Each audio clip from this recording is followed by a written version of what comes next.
Hey everyone, welcome back to another episode of Four Dads Podcast. Thank you guys again for all your love and support so far. But right now we are going to jump into it really quickly because we have a lot to talk about this week, a lot of things that are happening. And we are definitely going to start with Bryson DeChambeau's 58 that he shot on Live on the final day, 12 under, drained a 35-foot putt to get 58 and pulled off the Phil Mickelson jumping up with two arms, whether it was the Masters or U.S. No, he hasn't won the U.S. Open or one of those majors that he had. But what were your thoughts on that 58 in your opinion? I mean, with everything that he was going up against. From the highlights, it just looked like he was just hitting the ball incredible. I mean, just on the first few holes, I mean, he was hammering the ball, 314-yard carry, 190 mile an hour ball speed, smooth wedges in. I mean, of course, was just in his favor the whole time, which is great. Just seeing a few of the shots, it looks like the ball was just zipping. You could throw it where you wanted, get it below the pin, and hit a great shot. He had some really nice bunker shots too. He had one that he hit in. Yeah, exactly, from the bunker with like no green to work with at all. I thought was extremely impressive. But have you ever heard of the Crank Formula Golf Fire Driver? It's a long driver. I used to see those a lot. When I worked in the industry. People would buy them and return them because they just couldn't hit them. But yeah, because that's the driver that he was using, and he went back to that, I guess. And one thing I thought was just crazy was not just the score, because obviously you're going to be playing at a somewhat tough course. It is a professional tournament. They're not just going to give up $5 million to the winner of like a crappy golf course. It's obviously a really nice golf course. It was in the rain, which was also insane to me. Like battling those elements for one, and then he also had a bogey in that round, which I thought was insane. Like you're telling me you could have shot a 57, but it's regardless of where you're at, and it being on a Sunday as well, to win the tournament, adding pressure onto that as well. All of the PGA Tour loyalists, it doesn't count, it doesn't matter, 58, that blah, blah, really annoys the crap out of me, and I can't respond to everybody that posts that stuff because as much as I would love to and kind of annoy them about it. I mean, it's just a super impressive feat, and it counts. It's a professional tournament.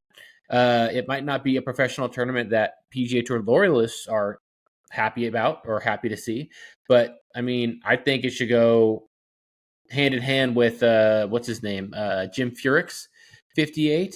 But at least that's just my opinion. I mean, like he wasn't playing against schmucks. You had Cam Smith, you had Brooks Koepka, Dustin Johnson, top players in the world. So yeah, I mean, I think you make a valid point, just like many other people do when they talk about, it doesn't matter which league you're playing for. Golf is golf, and you're not playing against the people that are on the leaderboard with you. They're there as well, but you're playing against the course, and that course just seemed to favor every shot he was playing, even though he was playing primarily that small little draw. But it didn't look like it opposed, or like it didn't look like there was many challenges for him. I mean, I think the biggest challenge was really, you could tell in his practice swings, he was really trying to be conscientious of the number that he was trying to hit the ball to, since he had so many wedges in. Again, like on that par 4 where he goes long, he's in the bunker, you could see it. He stood over that for a while. It was just like, okay, how do I need to hit this? How do I need to play this? Because I really just want the ball to bite and get below the pin. Well, he ended up flying it, and that big bounce that was supposed to come back actually ended up landing him in the bunker. So, I mean, tip your hat off to it. Like, it's not every 100%. Day you get to see somebody go below 60. I mean, that's an incredible sport. And to think you eliminate that one bogey, that's possibly a 57, right? That's just insane. That's like, and like he shot a 61 the day before. He shot a 61.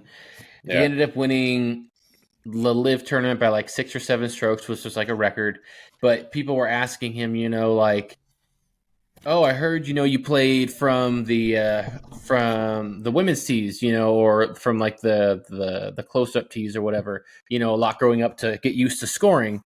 And he's like, yeah, it really helps. And it was kind of weird because I'm like, Tiger Woods' dad did that all the time. Like, it's somewhat common knowledge that if you want to be a successful golfer, you play the red tees as long as you can until like high school or whatever. Get used to scoring low, get used to shooting really low, gaining that confidence that, hey, I can get birdies, I can get eagles, I can shoot well. Because at the end of the day, you're only moving back 20, 30, 40 yards, depending on how old you are at that time and where the other tees are. And by then, that 30, 40 yards isn't that big of a deal because mentally, hey, I can do this. I know it's only a few yards farther. It's not as crazy.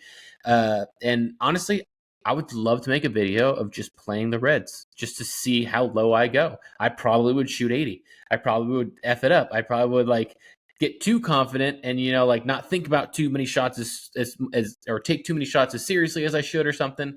But I think it'd be really cool just to see. Have you ever played from the reds or from the really front up tees like within the last 5 or 6 years, not when you were a kid, but yeah, I have. Probably not in the last 5 or 6 years. It's probably been a little bit longer. But when I was working in the industry, yeah, like my buddy Corey used to always say, "Hey, we're going to play from the reds today." I'm like, "Why? What for?" He goes, "Because we can teach ourselves how to score, right? Like you're going to hit driver still. You're still going to have, a shot in. It may be 50 yards, it may be 60 yards, or maybe 170. Like mm-hmm. you learn to hit the ball, where you need to." And I was like, okay. And I ended up, the first time I did it, it was humbling. I ended up shooting like an 83. The next day we go back and I ended up shooting par. And I was like, nice. Yeah. And being at the club, at the club that I'm at, Sonoma State practices there all the time. And as punishment, their coach has them play from the forward tees when they have like a bad tournament just to get their game dialed in again. I'm like, I wouldn't say it's really punishment. I mean, that's right. Yeah. It kind of I mean, I get it. You just take one extra club, maybe two extra clubs less out of your hand, and you still play the course. But he would get mad at them if they still came in shooting par. Oh, of course. I mean, that's to be expected, in my opinion. But on top of Bryson's amazing run, I mean, I know a few episodes ago we were talking about Matt Wolff, how he kind of fell off the map. Going into Sunday, he was one shot off the lead. He was killing it, and I think he was like 4th or 5th place. Let me see here. He ended up 5th place, 16 under, but he was actually shooting very, very well. And I was happy to see that because I know he had been struggling for a past, whether it was physical, mental, and whatever it was. But see, let's dive into that a little bit. Like, it wasn't that the kid wasn't good enough. It's more of like, he said he said in the beginning when the live came up, like he got tired of having to grind every single weekend. So he wanted something. He was so exhausted. Yeah. But the thing is though, Matt Wolff has come from he just comes from a background where he never really had to work. I mean, he was one of the top high school players coming out of high school. He was one of the top college players coming out of Oklahoma. I mean, or was out of Oklahoma State. And then he comes on tour and he wins his first tournament. And then after that, he just shits the bed. Everyone was expecting, oh my God, this guy's going to tear it up. With that swing, it's not physically possible to stay consistent. The reason why Jim Furyk was so consistent with that swing was because he didn't swing 120 miles an hour. He swung 86, 75. Matt Wolff is trying to optimize as much power as he possibly can to be up there with the big boys. But it's like, it's impressive, but is it feasible in the long run? No, and it shows that. So for him to come on and struggle, and a lot like what Brooks Koepka mentioned, more than what just the media showed as far as him just calling him out, but the fact of him breaking clubs, having hissy fits on team events, like giving up, being negative, just speaking negatively about himself and breaking clubs. It's just like, dude, you're making a crap ton of money no matter you make the cut or you don't make it. Yeah. They don't have cuts ever. Yeah. You're gonna make it, but it's like, what do you have to pout about? everyone there is literally just having fun. It's the chillest professional league you could ever be in. Right. Like, why would you need to escalate it to that level? Mm-hmm. Is it just because of your own self pride? Is it because of your own, your own expectations? Again, like, It's got to take be. it easy. Yeah, just take it easy, man. Like, everyone goes through it. Everyone remembers all the best moments of Tiger. Not very many people speak or even reflect on when he broke his back, and he still almost won that tournament, right? He fell one putt off. Like, no one talks about no one talks about the struggles that you have to go through.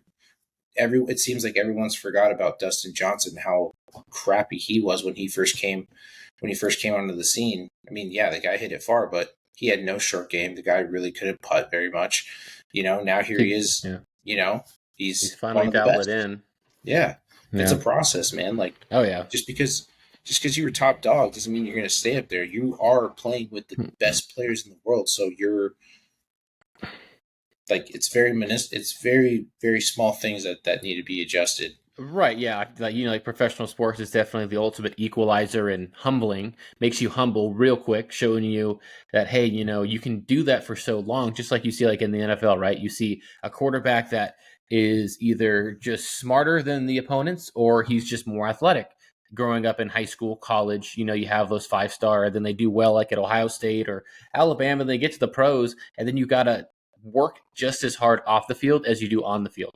And it just doesn't work. Like the whole Johnny Manziel thing. If you saw the untold story that Johnny Manziel that came out like 2 days ago, like he's like when he was drafted by the Browns, his agent was getting calls like he's not looking at any film, and they just like, come on, he's had to look at some film, and it's like his iPad has recorded 0.00, and Johnny Manziel's like 0.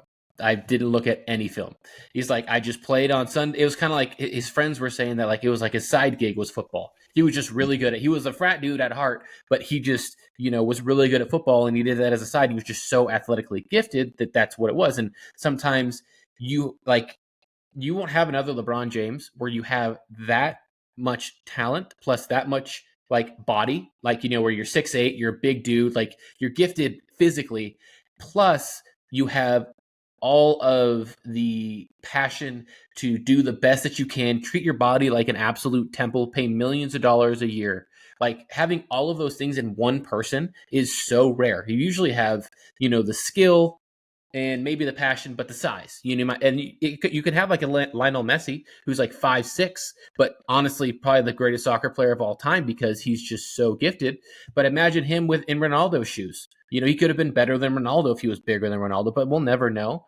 But it's so hard to have all those things not acclimated, but put into one person because it's so easy to get caught up in your head when you get everyone telling you you're the best, you're the best, you're the best, you're the best, giving you money here, people giving you fame here, and like it's definitely an equalizer. And when all the lights shine the brightest on those pro sports, you definitely see who is fake and who is who can handle that. But with Bryson DeChambeau killing it on that 58 Ryder Cup, that's coming up soon. Obviously, after the FedEx Cup playoffs, we'll get into that soon. But since we're talking about Bryson DeChambeau, do you think Bryson should make it over Justin Thomas? It's a really good question. I would like to see Bryson make it over Justin. If it were just those two, not like make it. I think Bryson should. Bryson's been more competitive. He's been a lot more consistent. If we're talking about, especially right now, I feel like 100%. Just in the current state that the United States is in, is like anything that has to do with you wearing the crest of the United States and rocking the colors. Like, people are looking to sports for that I don't know, what would you patriotism like that patriotism to say, hey, we got it. Mm-hmm. I mean, you've been hearing about all this debacle, all this stuff with the women's soccer team. It's just, dude, it's so annoying. It boils my skin. But yeah, I mean, there's more people golfing. The Ryder Cup's always been a huge thing. Mm-hmm. You'd love to see the best of the best get at it, and right now, I don't think Justin is that guy. I mean, Yeah. the fact that he even said like he's expecting to make the Ryder Cup. He's expecting to make the Ryder Cup. He's like, yeah, the FedEx Cup is like whatever. I'd rather play the Ryder Cup. It's like, dude, you suck right now. Like, why? It's why not a would popularity contest, which I feel like Yeah. a lot of people are starting to like, oh, it's Justin Thomas. So it's like, yes, he's got name recognition. He has earned it in the past, but this is what have you done for me lately? Yeah, this year, no, man. Like who are you besides what came up in Full Swing? Like, I think that was just another thing that kind of boosted your popularity because you and Jordan were showing a different side of what you guys do. But right now, bud, get in a dark place and just sit on a monitor and figure your shit out because you're playing horrific golf for someone who prides themselves on being one of the top players in the world. It's just kind of like, it's disappointing to see. It is. I mean, yeah, because me and you, we always root for Justin Thomas. I'm thinking he's a great golfer, but golf is such a tough game. And like I just mentioned earlier, professional sports themselves are humbling, but so is golf out of all the sports because it's so hard to be consistent. You're the only one that can get in your way, literally. Like no one else. It's not baseball where you have a pitcher and you're just not seeing the ball well, or you're facing other pitchers that you haven't seen. Like this, literally, you're the only reason for why what is happening is happening. And I think I always think this in everyday life. The best of the best needs to go, or the best of the best should get the job. The best of the best should go to the Ryder Cup. The best of the best should be playing professional sports. I don't want no nepotism in here. I want just, the best of the best, because at the end of the day, that's what's going to sell. What will also add a lot more fuel to any of these color commentators, other podcasts out there is if JT doesn't make it, they're going to be talking all this crap like, oh my gosh, Bryson doesn't deserve it, or Taylor Gooch, if he makes it, doesn't deserve it, who he's been extremely well. He's played extremely well on the Live Tour as well. But I feel like since they've merged, what's the issue? Why is there any issue why they would not make the freaking Ryder Cup? Because the Ryder Cup has always been a PGA thing, right? Like, it's always been a PGA thing. You play the Ryder Cup if you're one of the top players, PGA, and right now half of those guys haven't even been there for half the season.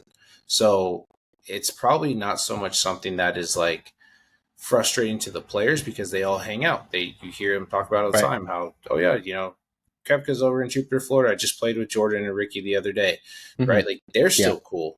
But from an organizational standpoint, it's like, Bryson, you've missed more than half of this season because you went to Live. You technically haven't earned your spot here, right? In the last few majors you played in, you didn't do very well. So why would you be here? But now that it's merged and Live technically owns the PGA, Bryson's had a pretty awesome year. There's a lot of guys who have had pretty awesome years or a pretty awesome season this season. So that's where I feel like it's a problem. But again, if being that we're on the subject of, of Justin, is like, I saw it on TikTok earlier this week where someone was talking about, his performance this weekend. I want to say it was like either the Barstool guys or Bleacher Report or somebody's podcast. And they were saying how, dude, you need to figure it out. You need to get away from your dad, go get a new coach. Yeah, someone else said, they're like, get away from your coach or get away from your dad and go find somebody who's going to get you back playing competitive golf. You're not 12 years old anymore. You've done everything that you need to do. There's not much more that your dad can teach you because you're at a different level than what your dad will ever be at. Yeah, exactly. Yeah. And he went on, God, I got to find what it was, but he went on to like say, he's like, if it's a family thing, like they'll eventually get over it because they want to see you succeed. Your dad shouldn't be living his dream through you. And if he is, he should let him go, Yeah. I mean, exactly. you would think that, right? Like, I want you to be better. So yeah, I mean, and that's definitely a pride thing with men in general, where it's like, oh, there's still more, and you just got to let your pride down from time to time. And yeah, but it's also prideful to be like, look yourself in the mirror too. Am I setting this person? Like we do it every day for work. Am I able to actually produce what my work is expecting of me? Am I in the right role to make sure that I can bring this team to success? Like, it's the same thing. Like, oh yeah, I find it more of a, I guess, more of a masculine thing to actually be truthful with yourself when you look in the mirror and be like, you know what, I'm really not doing my best. When you're truthful and saying, oh yeah, I need to figure stuff out. Like, because us as men, yes, you're right. We are totally prideful. We don't want to say when we're wrong. We don't want to say when, we just don't want to say when we're wrong. And we'll sit there and point a finger if we need to. We'll make up every excuse. But right. if it's a dad to a son, like, you also need to sit down and say, hey, am I really setting my son up for success at this point? He's gone through and hasn't placed in his last 6 tournaments. Like, I'm constantly on the range with him. Something isn't sitting. Yeah. He's losing money because of me. Yep. Yeah. No, I completely agree. And it'd be cool if Foreplay accidentally typed in 4 dads and checked out our podcast and heard your little spiel on that. But I mean, yeah, I completely agree. It's always good to have more than one coach, not like maybe at one time, but, having different, thoughts, different reasons behind things. So every single coach is different. Every coach has a different mindset. Just every person has a different idea on a certain thing, right? Like, it's just whether we're all wired differently. We had different upbringings. We have different things, like your swing's different than my swing. So something that might work with your swing might not feel comfortable with me, but something might work comfortable with me might work better with someone else, or things like that, where it's like, you just got to keep finding that person. And like you said, his dad has gotten to this point. Be grateful, which I'm sure he is. Thanks, Dad. But if you want me to succeed, it's like that hard question that you would think that being a father and a son, that they would have communicated and they can talk on that level to each other. Because if not, it's just going to be down the drain, or he's going to end up finding it with his dad coaching, and he's not going to tell him, and he's not really doing what his dad's wanting him to do, but he's doing stuff that he's doing on his own, kind of a thing, so it doesn't hurt his dad's pride or ego or whatever. But speaking of JT, did you see that last shot that he had to miss the FedEx Cup playoffs? Did you see that? I didn't. So I believe he missed the FedEx Cup playoffs, and I was completely wrong. If anyone watched last week, I thought it was like the top 130. It's top 70. I was way off. Samsonite, I was way off. The FedEx Cup playoffs, you need to be in the top 70, and I thought it was like 125 or whatever. Totally wrong. He missed it by 1 shot, apparently. And coming into 18, they were like, obviously he's trying to do the best that he can, but he has a pitch shot and literally rolls right up, hits the flag stick, like not crazy speed, but like 60% it's going to hit off and, not go in, but 40% chance that you think it might have a chance, and it just falls off, and he's just laying on the ground like, oh no. Like, I feel like those would be more heartbreaking, like the Max Homa that he had, I think it was last year, the Riviera, or 2 years ago in the Riviera, where like he lipped out on a chip to like tie it to take it to, a playoff hole. And he was just like, it was so emotional. It's kind of like when you pitch or you lose to a team like 2-1 or 4-5, and you're like, dang, dude, like I would have rather lost 10-0, knowing that there was no chance, but knowing that we could have beaten them, or we could have done what we were going to do, is more irritating. And I always feel that way too. Like, I don't want a heart crushing loss. I want to get blown out and be like, okay, well, there was nothing I could have done. Like, we were going to get killed, or I didn't deserve it, or you hit your shot and you miss it by like 3 to 4 yards. Okay. Or what was his name? Louis Oosthuizen a few years ago to win FedEx Cup or something. He was down by 2 shots and he needed a hole out from like par 4 or whatever in the fairway. And he just lays up to make sure that he stayed in second place and didn't even go for the green.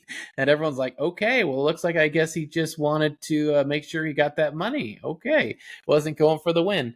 But I thought it was pretty crazy, because I know that was a story last week that I mentioned, that he was in jeopardy of missing the FedEx Cup playoffs. But yeah, I mean, I thought it was crazy. You should definitely check that out. It was kind of like, yeah. Ooh. I think I saw some clips of it on TikTok and Instagram. Just didn't really know what it was for. I was kind of focused a little bit more on being with the family this weekend. I saw. I want to ask, did you? Obviously, you watched the event this weekend, but what did you think of Glover's putter? Oh man, I'm gonna have to look. I didn't. I honestly didn't watch. It's that lab golf putter with like the big knuckle fang in the back, but it's like center shaft is the one of the ugliest putters I've ever seen. It's not the big one. No, it's the one that looks like this, right, on the back, kind of a thing. Yeah, the one that Busta Jack. Yeah. Yeah, no, I mean, I was honestly looking at Lab a few weeks ago just to see what the kind of putters they have. And dude, they're the ugliest looking putters I've ever seen. Like, I know for like, I'm kind of in that zone now where I used to be like completely team Titleist and like all I want is Titleist and all that. But now I'm just like, give me good golf clubs that'll make my life easier. You know, I'll take that. And I can't do it with the putters though, man. Those things are so freaking ugly. I don't care. Like, and like I was telling you, I'm not sure if it was off screen, but like, I can take out any club in my bag and be okay with it as long as it makes my life easier. But my Scotty Cameron Phantom X 5.5 is staying in there. I've made more birdies in the last 4 to 5 rounds that I have in the last 3 years. There's no way that thing is coming out of my bag. And that's based off of not even being consistent with practice putting and things like that. So like, I'm sticking with that, but I've seen some of those putters and I'm like, ugh, no, thank you. But are they the ones that like have that natural swing where it doesn't feel like things are pulling like other putters are? Okay. Mm-hmm. What did you think about the putter? What did you think about it? I just can't get used to that look. Like, I mean, my buddy Josh, he has a lap putter. His is like the BB or the B6 or B8. It's weird names too. Weird. Yeah, it's a center shafted mallet. They don't, or I'm sorry, a center shafted blade putter. They don't make it anymore. Oh, is that the one that Mad Jack has? The one that he used. It kind of looks like a Scotty with a. So it replaced that one. Okay.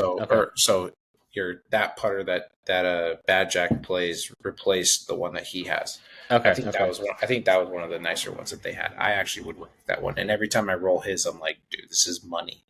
But I mean, that's like me. I mean, my Ping PLD is not coming out of the bag at all. Like, love that thing. The only thing that I would probably switch it out for would be like, I don't know, probably my Scotty Cameron that I have over here. Yeah, unless I get a tour version, I'm not getting rid of it, and there's no way I'm getting a free tour version at all.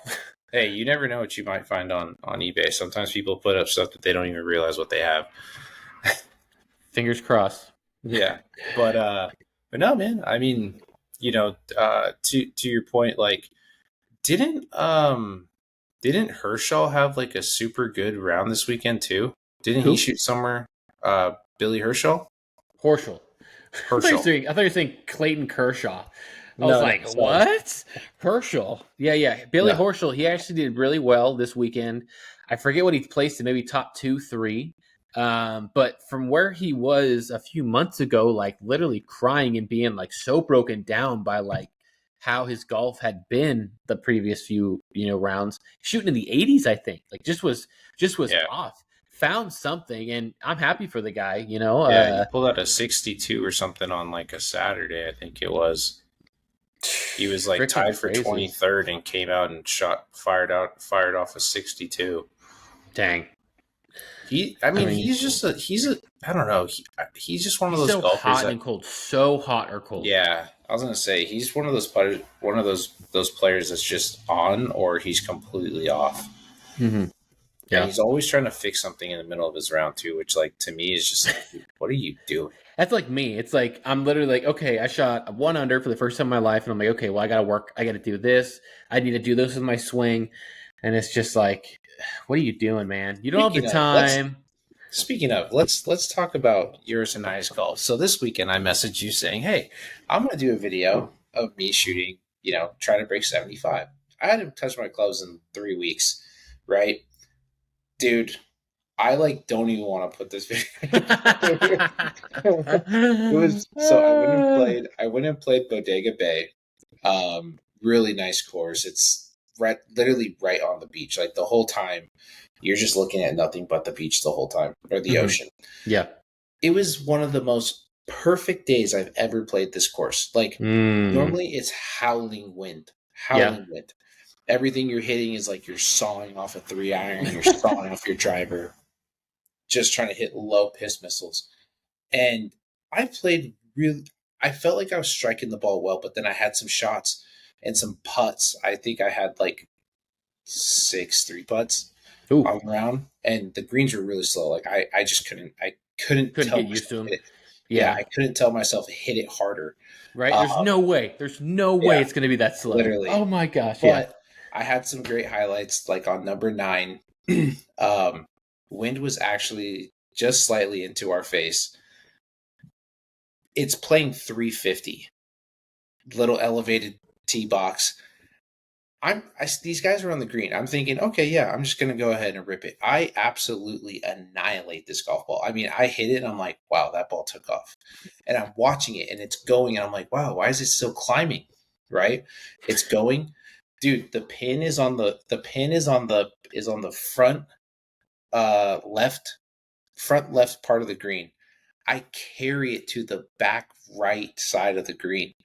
And like every single person that was like either in front of the green or on the green, they walked over to my ball and looked at it and was like, where did this just come from? Right? Like, what the heck? And I'm literally like tipping my hat like, hey, I'm so sorry. I'm so sorry. And the guys that I was playing with were like, dude, that's like one of the furthest hit ball that they've ever seen. And I get up there and I almost drained the eagle. And I came up maybe like 3 feet short, but I told the guy, like, I cut the video, but I told the guy, I was like, dude, I couldn't have hit that harder. He goes, I think you could have hit a little harder. He's like, it probably would have gone in. I'm like, mentally, I just couldn't. There's no way. Man. But anyways, I ended up shooting like, I think 81. And I'm like, I don't even want to go. Like, I don't even want to relive this. No, I hear you, dude. I mean, not gonna lie. I remember I saw a post on TikTok, and I was like, oh, okay, you got a round that you're doing. So, and then I didn't hear anything like, hey, I got my stuff ready to go or anything. So, I mean, I hear you. You could, I mean, again, you can always break it down and just send stuff that you want to be showed. You can do the whole thing. I mean. It doesn't matter, but at the end of the day, 81's not bad if you haven't played in like it's that long. But it's not. Your standards are so up here, dude, and I'm like way down here. Well, like so. Then I go out and play. like Monday evening. I literally started at like 6:00, and because the sun doesn't drop till 9, so I was out there, and I went and played 9. I played 9 holes. I played really well.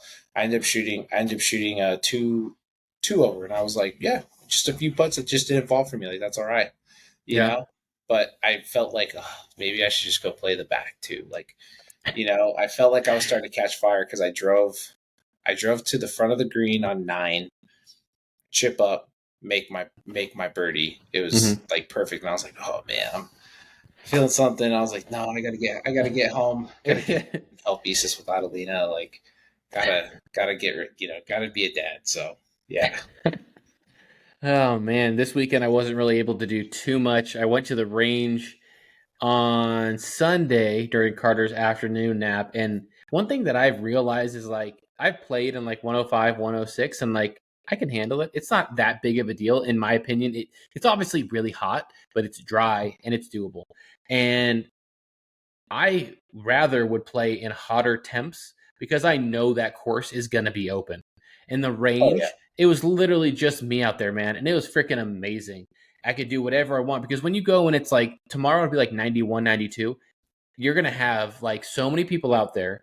And the worst thing, the thing that I hate the most is like as stupid as a request this is, to have like live camera feeds of like what's going on at the course, right? Like, show me the field. Like, is there a lot of people on the putting green, a lot of people on the range that I can check online so I know, hey, when I get there, like, it's going to be good to go. Because nothing's worse than when you drive on up and you're like, oh my gosh, Clovis West has practice.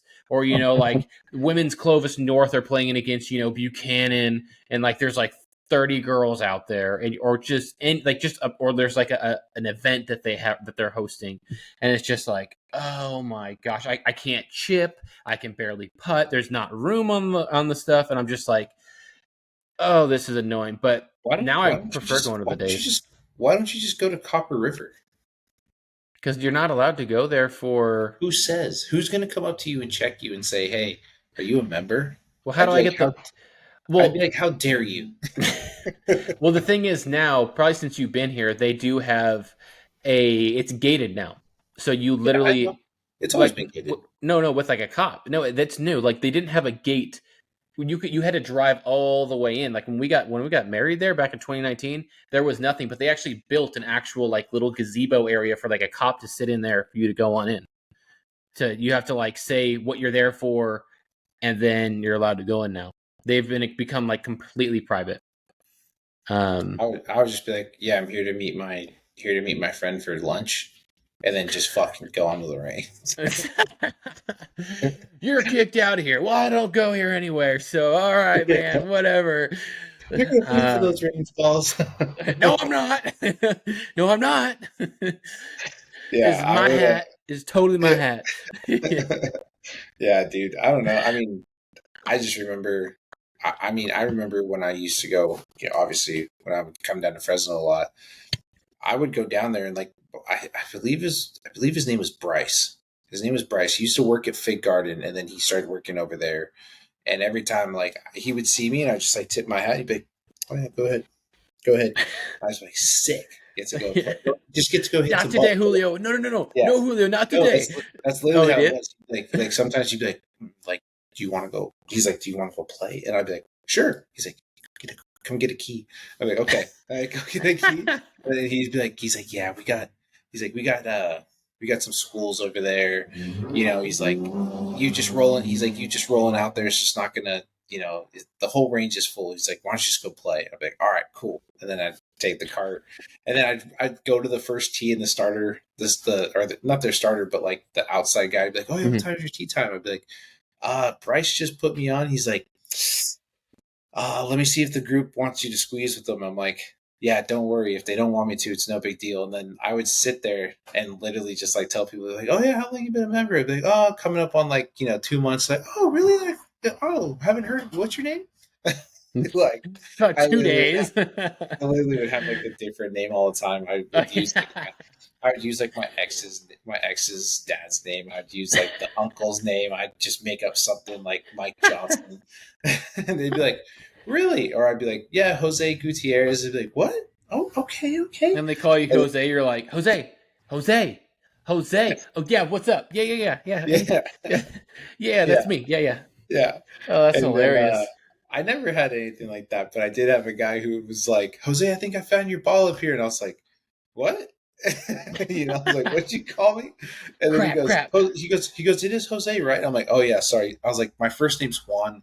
Everyone calls me by my middle name. Nice save. And so, there was one time where I did get paired up with these people again, like literally the same group, and they were just all like, hey, I haven't seen you around in a while. What you been up to? They're like, did you get a locker too? Like, where's your locker at? And I was like, oh my gosh. I told them, I really just want to focus on the golf, so I don't really need a golf locker, honestly. I was like, I just don't need it. I was like, I roll up and I play.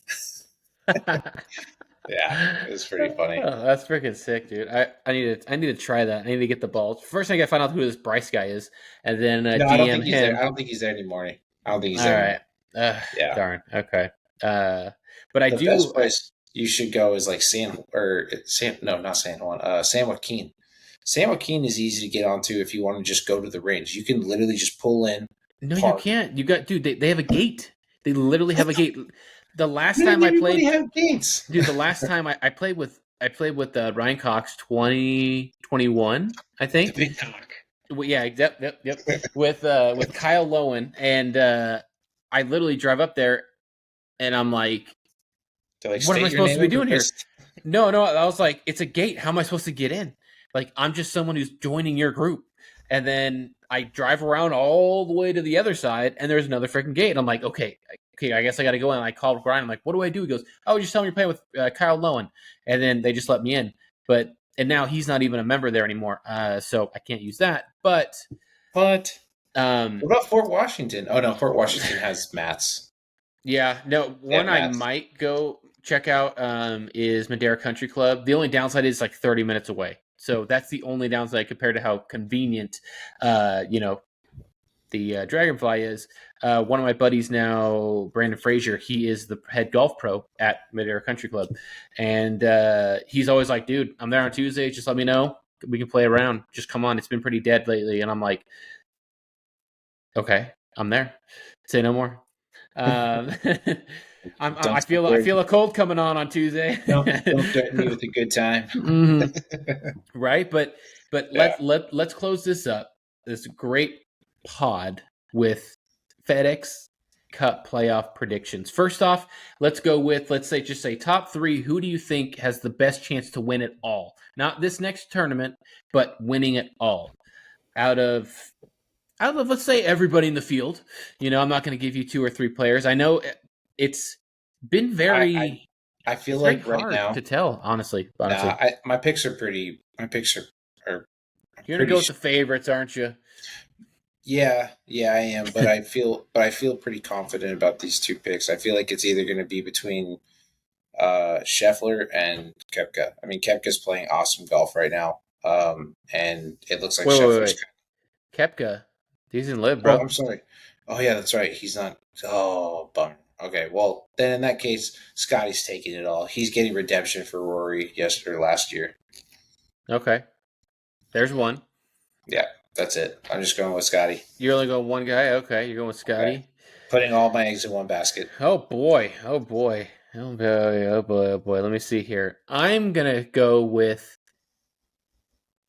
Man, I don't know. I mean, okay, someone who I want to win and who I will. Michael Lorenzo just threw a no-hitter for the Phillies. Yep, he did. That he awesome. Did. Sorry, go ahead. Yeah, thanks for throwing me off my game, bro. You threw me off my groove. Yeah, it was pretty dope actually. He pitched at Cal State Fullerton. I want and will be pulling for hard Max Homa.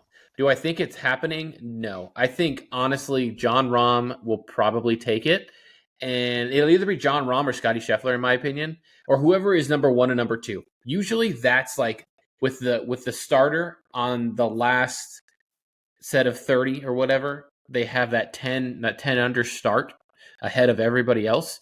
That helps hugely. Plus, they're usually the hottest player because they got there. They've been playing well all year. Was extremely rare to see Scotty Scheffler lose it to a guy who shot 3 over on his first hole. That like Rory did. Last year's, but he just got extremely hot. So I would say John Rahm is probably going to win it, or whoever's number 1. But I want Max Homa. I think it'd be really cool for him to pull that off. And also, if you're a betting man, I always say if you're a betting man, put some money on the 10th to 13th player. Put $5 to $10 because the odds are stupid. Even when you wait to the top 30, if they are to pull it off, it's actually pretty. That's actually so. This year looks like it's a pretty good 9 through. Yeah, they're 14. All capable. They're all capable. That's the thing. Even number 8, actually 7 through 14 is pretty good. Like Victor Hovland, Keegan Bradley. Yep. Ricky Fowler. You got Tony Finau, Jason Day, Nick Taylor, and Patrick's won Cantley. It.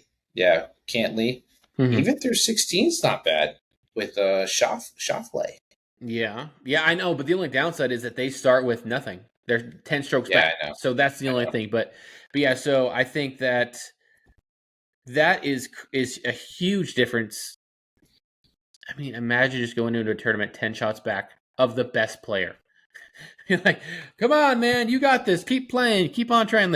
He's not. If that dude just shoots even par on 4 days, he still has that decent chance to win. It's awesome. It's great. It sucks for everyone else. It's great for him. But yeah. Yeah. I mean, okay. Well, then All right, let me go ahead and I'll here now we're getting okay, gotcha. Sorry, I thought we were serious before. Now we're serious. Okay. well, if I were to put two more on it, I'm going to pull for Max Homa as well.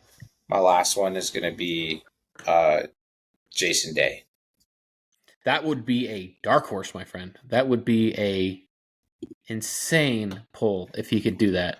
You got to think. Let's just state the facts, okay? So anything 6 feet in, we know that Scotty has a bit of an issue. 6 feet in, that he has. If it's 7 feet, it's going in.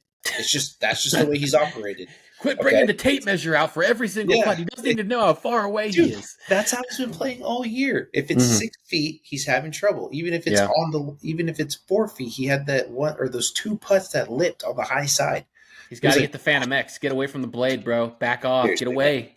He just needs to get the lab putter, the big ass one. But again, like I think, and Jason Day has been playing awesome golf, and the one thing that I know he can do is anything within 175 yards. He's scoring right now. Like he's scoring really, really well. Yeah. It's an area that he's been practicing a lot. Like he's one of those dudes that just have been putting in the work with those clubs within that distance. So I feel like he'd be the person to surprise. I want to say Tony Finau just because I love the guy. Yeah. You always pull for him. And is he from Hawaii or is he from? He's from Utah, dude. He's from Utah. No, but is he Hawaiian or is he Tongan? No, I think he might be Samoan. Samoan. Oh, jeez. Okay. Let me see. I was gonna say if he was Hawaiian, he could pull for Hawaii since Maui's on fire. Dude, freaking horrible. Too soon. Yeah, like it literally happened within 30 minutes, apparently. Yeah.